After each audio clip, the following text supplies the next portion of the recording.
就像这样，只要对崩坏兽的弱点发动攻击，就能用最小的体力消耗将其击溃。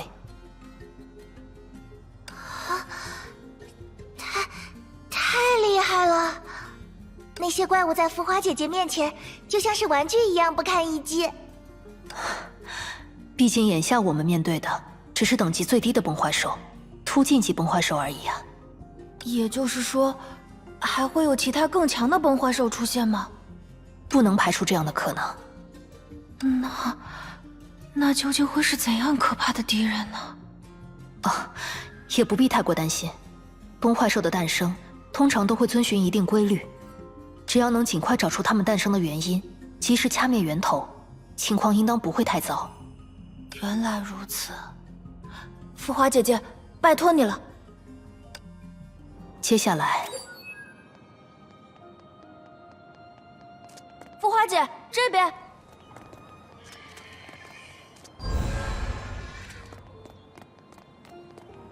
果然，就在这里。糟了，他们开始破坏建筑了！你们小心，保护好自己。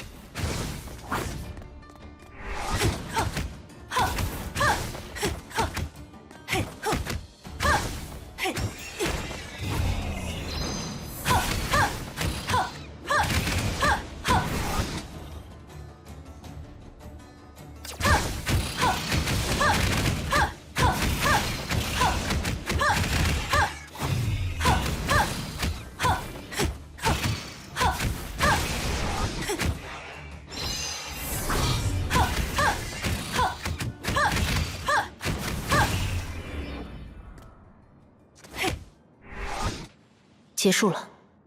不过，刚才的那种立场，究竟是女武神装甲的形态，真的会受外力影响而发生突变吗？浮华姐，你还好吗？对我来说，这些崩坏兽并不强大。说起来，你刚才准确地指出了崩坏兽出没的方向，是因为察觉到了它们的异动吗？那倒没有，只是今天早晨我已经向大家问清了崩坏兽出现时的特征。我的职责是城里的记录员，城里的每一处细节我都会记录在案。所以，一旦出现了不合常理的破损，或是异常的响动，系统就能帮我大致推断出崩坏兽的位置。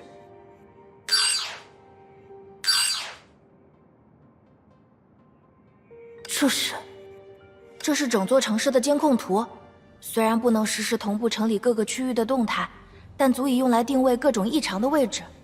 再结合这些怪物的出现规律，也就8、9不离10了。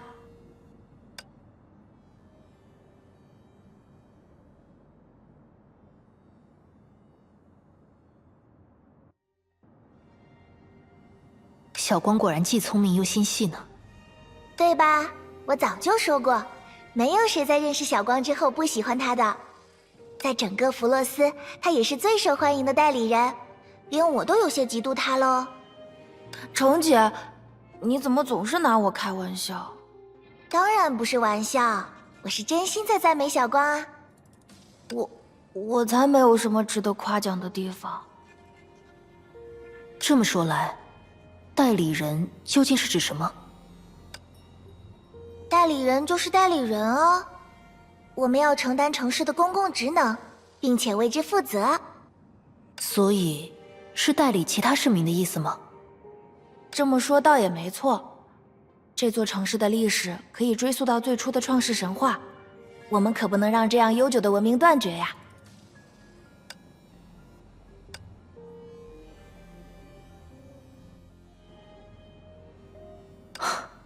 看来，我们的责任的确重大。小光，你还发现了哪些可能存在崩坏兽的位置？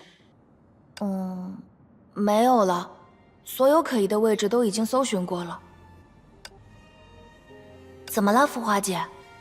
通常情况下，崩坏兽并不会凭空出现，它们既然诞生在这里，就说明这附近一定存在着崩坏能异常聚集的区域。但我们刚刚什么都没有发现。而且，崩坏能又是什么？崩坏能是一种来自高维空间的能量，可以说是崩坏的源头。我们想要彻底解决一起崩坏事件，就必须找到崩坏能的源头所在。可按照刚才的路线，我们应该已经围绕弗洛斯巡查了整整1圈才对。等等，也许有一个地方我们还没有调查。小光，你是说……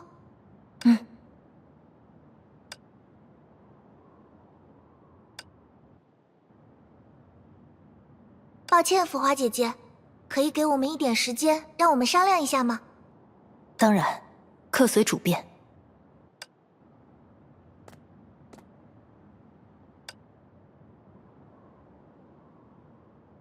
他们好像在争执什么，有什么难言之隐吗？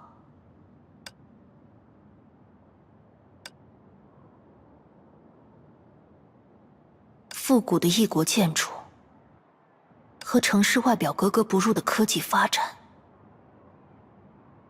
由年幼的代理人们管理着的城市，这里真的是地球吗？而且，这片天空……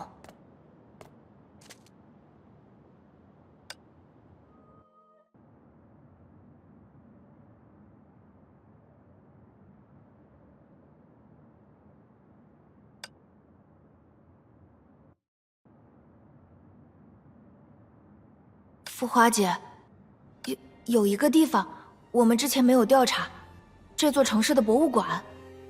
博物馆的意义比较特殊，所以我们没有第一时间告诉你它的存在，抱歉。道歉就不必了，我不过是个意外迷路到这里的外乡人。对于你们来说，博物馆应该是个很重要的地方吧？没关系，姐姐。经过了之前的相处，我们愿意相信你。那里确实一般不对普通市民开放，但是刚才我和小光已经讨论过了，让浮华姐进去找找线索，应该没有问题。多谢信任。不过，不对普通市民开放，也就是说，是个相对封闭的空间吗？如果这些崩坏兽从那里诞生，它们似乎不应该像现在这样，在城中各处游荡。但，只要有多一些线索的可能，就值得一试吧。那里记载着许多城市外的历史，说不定大家还能从中找到送浮华姐回去的方法呢。毕竟，出现在弗洛斯的灾害本该由我们代理人解决，像这样将浮华姐卷进来已经很抱歉了，所以，我们也希望至少能帮得上浮华姐。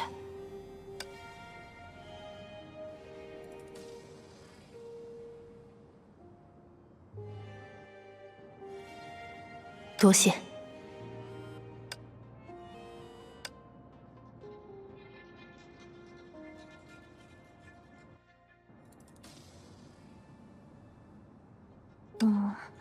不用客气。博物馆就在前面。啊，糟糕！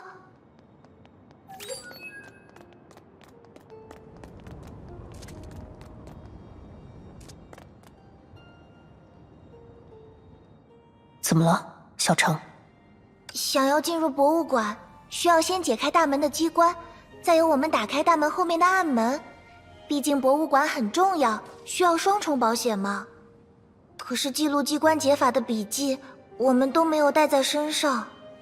不过，我记得兰告诉过我们，这附近也能找到相应的提示。既然如此，在周围找找线索吧。看来想要解开机关，需要点燃对应的火把。确实有什么神秘的力量在帮我吗？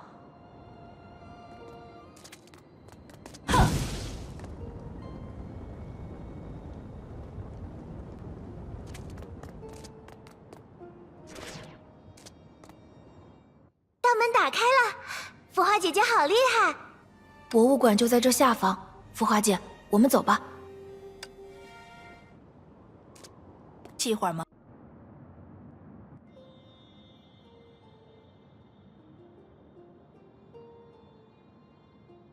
原来博物馆藏在地下，上方和普通的街道没有什么差异，难怪我之前一直没有发现它的存在。这座博物馆平常鲜有人至，只有我们和其他几位维塔偶尔会来做些维护的工作。其他维塔，他们也是和你们一样的孩子吗？共同治理着弗洛斯的维塔，实际上一共有7位。如果按照我们的标志色排序的话，首先是一心的红维塔，城市的监察官，一个非常热心的孩子。不如说他太热心了，有些时候反而会让人困扰呢。红色之后是橙色，也就是这边的运序姐。再之后是本相的黄维塔，他是个很诚恳的人，或许可以用淳朴或者天真来形容。是啊，就像个孩子一样，总是让人情不自禁的想要照顾呢。下一位是绿型的绿维塔，他是我们城市的法官，一个十分严肃的人。不过，只要和他多相处一阵，就会发现他也有可爱的另一面哦。在那之后是青色的我，然后就是先觉的蓝维塔，他是我们当中最聪明的，也是最成熟的一个。小光很崇拜他哦，还会偷偷模仿他的言行，没错吧？程姐，好啦，不逗你了，介绍下一位吧。最后一位是调鞋的紫维塔，他也是个热情的孩子，总有一些神奇的奇思妙想，在城里负责各种庆典和活动。虽然性格各有不同，但是大家彼此都以诚相待，就像你们一样，对吧？可惜他们都不在这里，否则真想介绍浮华姐和他们认识。我想浮华姐也一定会喜欢他们的。应该会有机会的。不知道他们有没有遇到崩坏兽，有没有受伤。确实，我们尽快调查一下这里，看看能不能找到我们关心的线索吧。这所博物馆里的每一件展品都有丰富的内容介绍哦。很适合逐一仔细研究呢。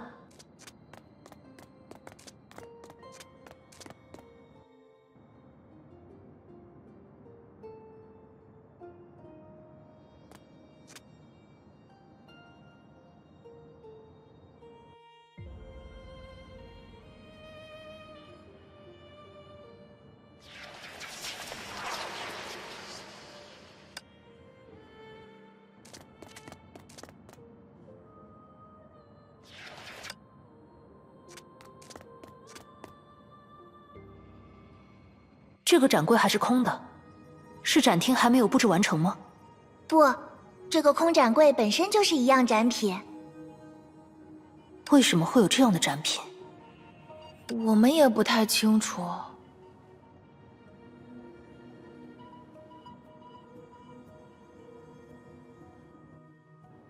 这间博物馆在城市建立之初就存在了，而这件展品也从那时起就是这样。或许对于城市的创立者来说，它有着某些特殊的意义吧。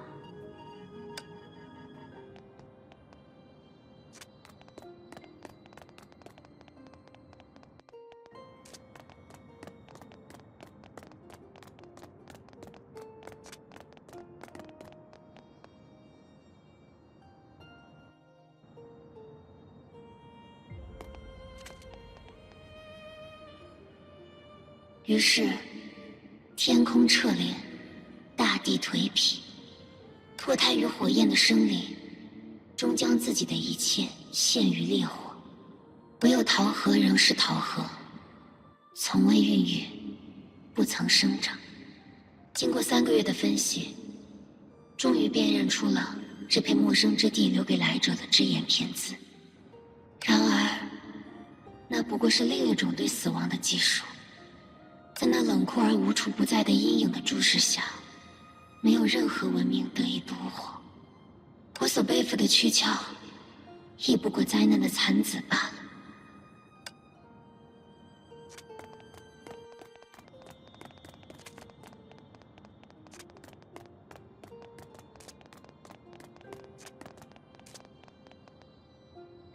就像小家伙们说的那样，这里的确太空旷了。不过嘛，我得好好想想，要用什么样的摆件才能驱散那片空无所带来的精神上的寒冷。在看到这条美丽的生命时，我确信自己找到了答案。莫塔维，在他所属的文明中是海中明珠的意思，像珍珠一样美丽，也像珍珠一样珍贵。然而它现在并不在海里，而被培育在方寸大小的人工造景之中。就像明珠总是会被镶嵌在泉冕之上，这种鱼的生命非常脆弱，风暴、天敌，乃至对未知海洋的恐惧，都将瞬间夺走它们的生命。因此，只有美丽的囚笼可以延续它们的未来。这样珍惜而宝贵的生命，很适合作为赠予博物馆的第一件礼物。不过，真可惜啊，我能带给他们的只有它的幻影。因为此刻，我正要在人们参观它的间隙，将这口鱼缸沉入海底。毕竟，比起永恒的囚笼，还是瞬间的幻梦更加有趣吧。祝愿它能在名为海洋的、更加广阔的囚笼中，游得再快一些吧。不论如何，这片海洋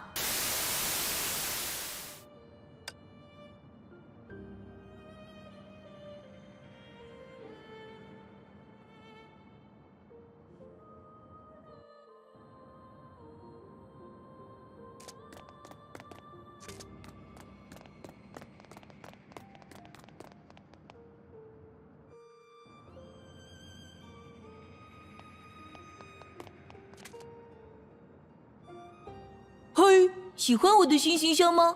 从此以后，我就要以这副尊容继续生活下去喽。别被吓到啊，只是个玩笑而已。这是我在旅途中见到的一种草本植物，名字叫做奇鲁塔诺布罗斯卡，记不住了，就叫它阿瓜吧。虽然它实际上是植物的花来着。阿瓜是这里的国花，有着分辨善恶的能力。如果采摘它的人是善者，花朵就会盛开；相反，就会立刻凋谢。是不是挺有趣的？无法凭借双眼甚至心灵分辨的东西，在这里却可以依靠一株植物轻易解决。就是好像不太准确。听说以前有人被冤枉过，不过这并不是我必须把它分享给你们的理由。更重要的理由是，你们有没有觉得它长得真的很像一个坏笑的南瓜？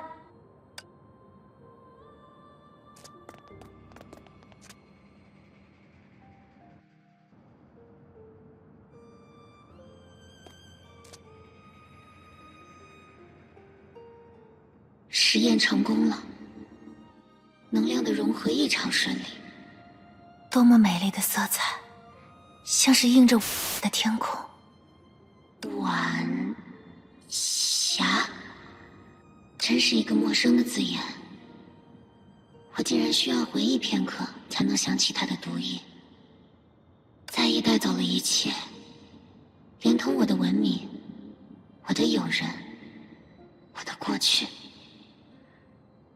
我的所有。但那又怎样呢？所谓的文明，也不过是玻璃容器中的一团紫色虚无。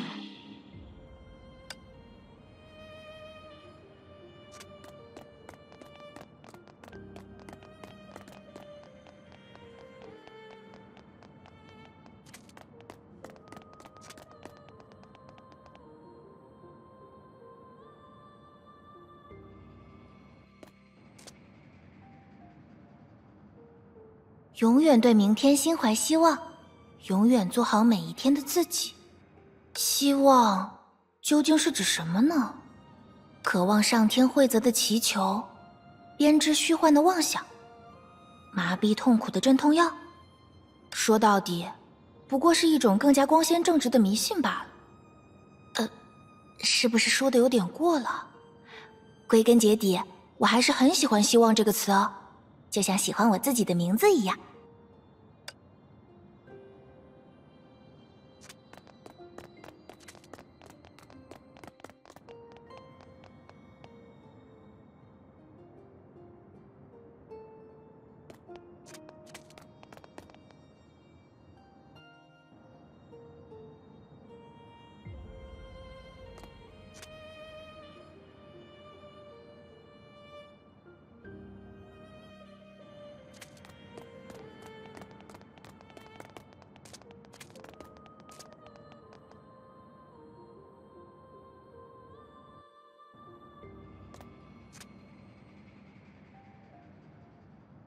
虽然小绿行一再和我说这座时钟已经彻底坏掉了，我还是把它留了下来。不过是每天慢3分钟而已，根本不影响使用嘛。这里的氛围这么悠闲，又何必事事较真？没关系，它被回收之后会被拆卸维护，重装之后很快就能焕发新生。走偏的钟表需要校准，不是件很正常的事吗？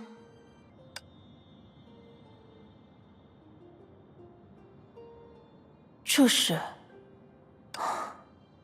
虽然外形上与普通钟表相差无几，但表盘却没有按照12小时划分。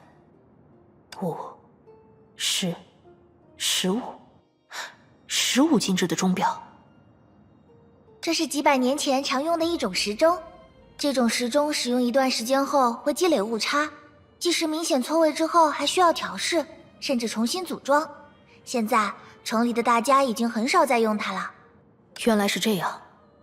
不过这上面的刻度有15个，有什么特别的含义吗？啊？含义吗？没有什么含义吧。时钟一直都是这样的。非要说的话，和数学上的最小公倍数有关系。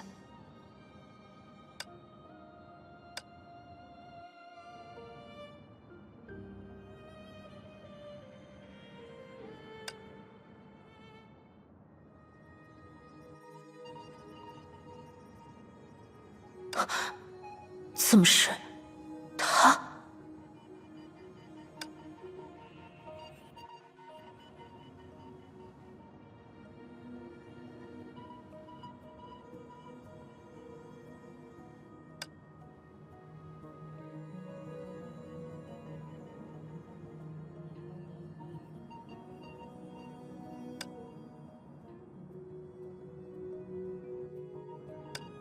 啊，终于正式见面了，我们的另一位侦探，或者说助手小姐。从猎手变为猎物的感觉怎么样？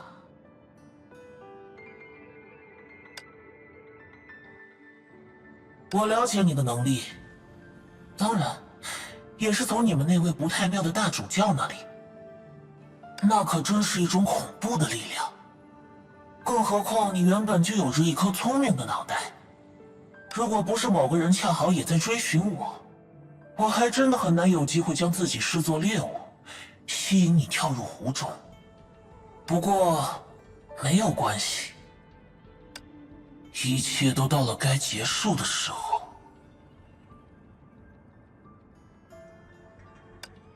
莫里亚蒂，他怎么会变成这里的展品？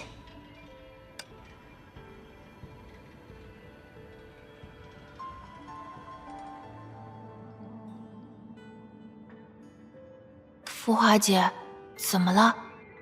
你认识展柜中的那个人吗？是的，他应该算是我的敌人吧。敌人？真难想象，姐姐你也会把什么人看作敌人？那么，他应当是个大恶人了。他的确犯下了不少罪行，但当时的情况有些特殊，不能简单的将他定义为纯粹的恶人。他是一个聪明人，或者说，一个狡猾的罪犯。对于他而言，犯罪并不是过错，而是一种值得称颂的艺术。怎么会有这样的人？他是不是有什么心理创伤？不，在他看来，犯罪是他展示自己聪明才智的机会，但也正因自负，他的聪明才智最终成为了拖累他的枷锁。啊，聪明的人也会做这样愚蠢的事情吗？那个时候，我恰好因为某些原因在对他进行追捕，便因此被他视作了对手之一，处处针对。我和他的另一位对手一道，和他有过数次暗中交锋，直到最后以命相搏。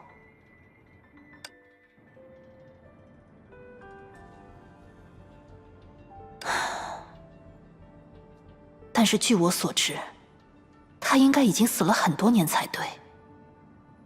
为什么会出现在这里？对不起，浮华姐，没能给你帮上忙。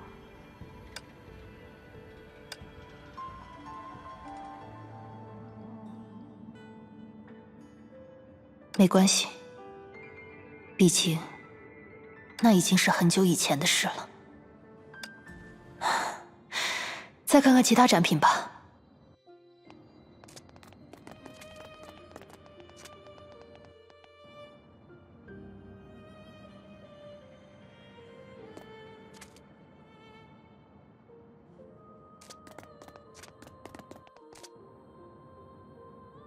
我曾见过刹那绽放的永恒，那是以无数文明为柴心燃起的火焰，是漫长的时光涂饰的华彩，那是自由的光辉，与某些浮夸臃肿的生物并不相称。不过现在，我只是想要给你展示一只很美的鸟羽，你看，这根羽毛是不是很适合装饰在我的裙摆上？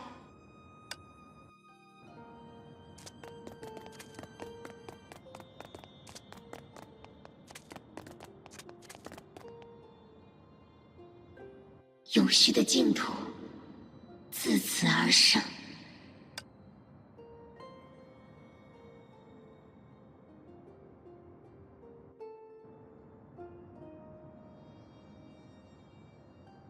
苗，没记错的话，之前有一件展品的名字叫做种。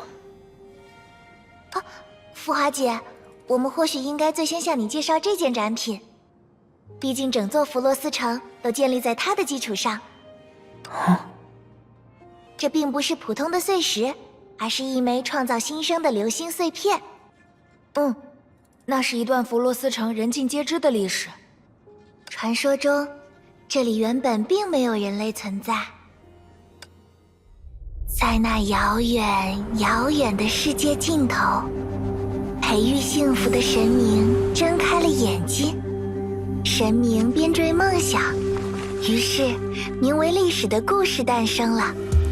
神明开辟荒墟，于是名为世界的香亭诞生了。山林苍翠，流水叮咚，游鱼波动，精灵照影明光，鸟雀衔来夜色，赠予安眠。然而，白昼风雨消疏，黑夜寂然无声。千万个日夜之后，是又千万个日夜，直到天空为他注视的世界降下真爱的遗珠，流星降临于寂寞的净土，为这片大地带来了智慧的精灵。于是，山峦有了语言，川泽有了韵律，这便是人类的时代。原来还有这样的神话。不是的，浮华姐，这并不是神话，而是这座城市真实的历史。没错，眼前的流星碎片就是最好的证明。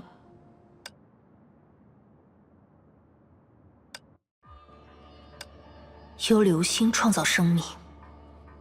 据我所知，虽然存在崇拜流星的民族，但是其民俗和历史都和眼下的城市有些不同。可 V 他们的神情又分明没有骗我，而且谜团也不止这一个。从展品的风格和下方的标注来看，这些展品至少应该属于性格迥异的二人。展品的分布彼此之间并没有规律，内容也千奇百怪，甚至可以说是不知所谓。而且还有那个莫里亚蒂，究竟是谁？为了怎样的目的，才修建了这样一座博物馆？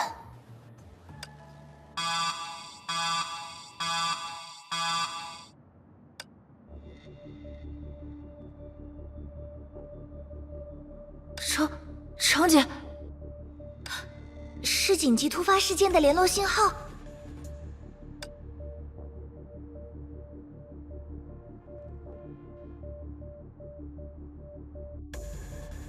城里一定出大事了。